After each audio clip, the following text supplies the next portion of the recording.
So the flag that you see above the Castillo is called the flag of Burgundy Cross. Okay. And it was first adapted in 1506. Ferdinand and Isabella, they had a daughter named Joanna, Okay. and they married her off to Philip of Burgundy. And when they married in 1506, he created this new flag. And Philip's mother was of the House of Burgundy, so he chose her household symbol and put it on the flag. So the red Burgundy cross represents that, and then the white field is the French royalty.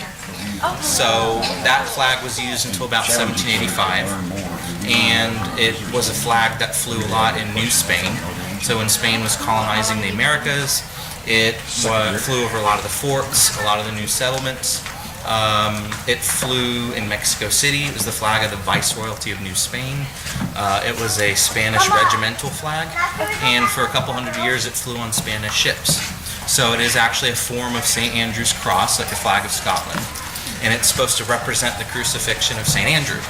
That's why it's that shape, and then it has the jagged edges to represent tree branches, since he was supposedly hastily crucified on some, like jagged type branches. So that flag was used, as I mentioned, from 1506 to 1785. And then in 1785 we got the new Spanish flag. You have a second period Spanish flag? This one right here was then adapted in 1785, which is similar to the current Spanish flag. But this was actually the flag of Spain. This was not the flag of Spain, it was their colonial flag that they used. So, yeah. Cool. Thank you. You're welcome. The idea of the fort was to make it look like the Spanish flag. So if you look outside, you can see the traces of red. So the idea was to make it, this is Spanish, stay away. Hi, I'm Jim, and I'm a volunteer here at Castillo de San Marcos. Our fort here is 343 years old. In that time period, we've been a Spanish fort, a British fort, a Spanish fort, a Union fort, a Confederate fort, a Union fort, and a National Park fort. We changed hands all those times in 343 years, but always by treaty or agreement, not because people had to die defending the fort like the Alamo. Okay? We were a siege fort, a warehouse fort, a storage fort, kind of the early Walmart or Costco of forts. And you came here for supplies. Okay? What you see here is representation of the fresh food we kept stored in our fort. We kept 2.5 to 3 months supply of fresh dry food here for the sieges. Our longest siege was 51 days. We had 60 days of supplies, so we cut it kind of close. Beans, rice, flour, salt, pork, sugar, things that we keep here in Florida. Because we were Florida, we had fresh citrus, local crops, all the fresh fish we needed outside our front door. We also had a dry moat outside, so we had cattle, horses, pigs, and chickens available to eat. So we withstood the 4 sieges no problem because we never ran out of cannonballs or black powder. Okay? As I mentioned before, originally the fort was as tall as that first ledge. It had a wooden roof and only came out about 9 feet, roughly where you see that seam, and that's all the Fort Spain thought they wanted or needed. Turned out to be a good thing because there was more room for the folks to come in during the sieges. After our last siege in 1740, they got serious about enlarging the fort. They added the barrel vaults, the 8.5 feet, and the capstone, barrel vaults for strength and the capstones, and added 50 feet to the interior walls of the fort for more storage room. Turned out to be moot because our last siege was 1740. What that did allow us to do was to put cannons around all 4 sides of the fort rather than 4 corners where we started. Went from 24 cannons to 60 cannons. That did the trick. Small town, giant fort, lots of cannons keep sailing, which they did. Our last siege was 1740. We added the air conditioning system at that time. I get asked every day about the spikes. That's recent federal government construction that's anti-pigeons or pelicans or seagulls. They're not welcome inside our fort. Don't feed the seagulls. Good. Oh, hi guys, here we are in St. Augustine, and we're filming in the inside of the fort. It's a gorgeous day, and just taking a look around. This is what the inside looks like. Yeah.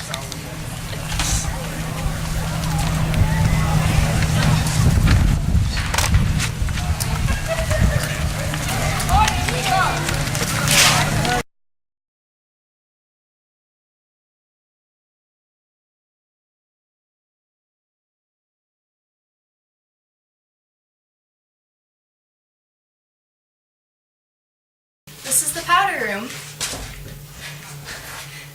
And this is where they kept all the powder for the cannons.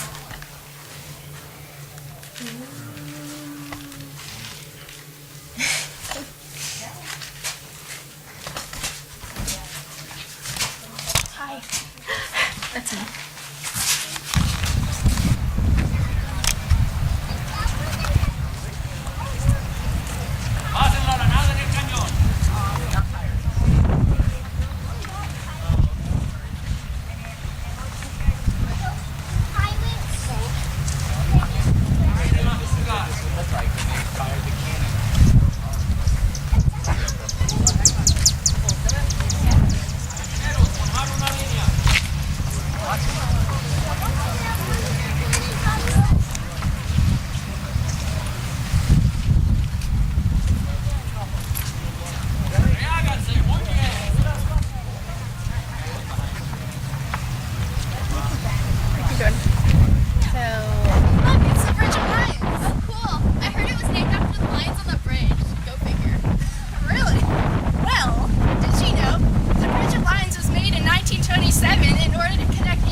America.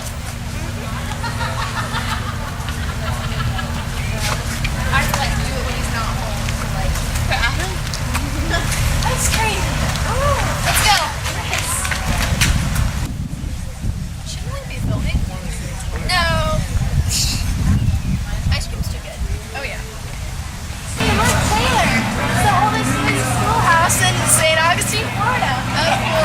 Founded in 1716. Really? Don't you love school? No.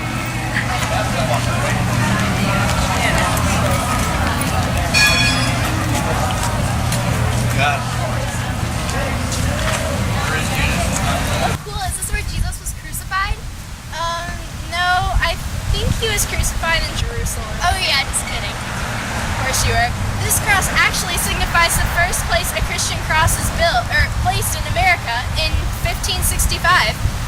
And this cross, this one right behind us, is how many feet? 208? Yeah, that's right, 208 feet tall. And it is several tons and is made of stainless steel, built in 1966.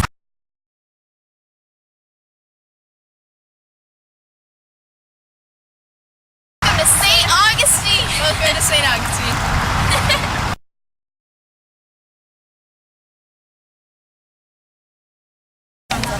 Oops. What else can I do for you?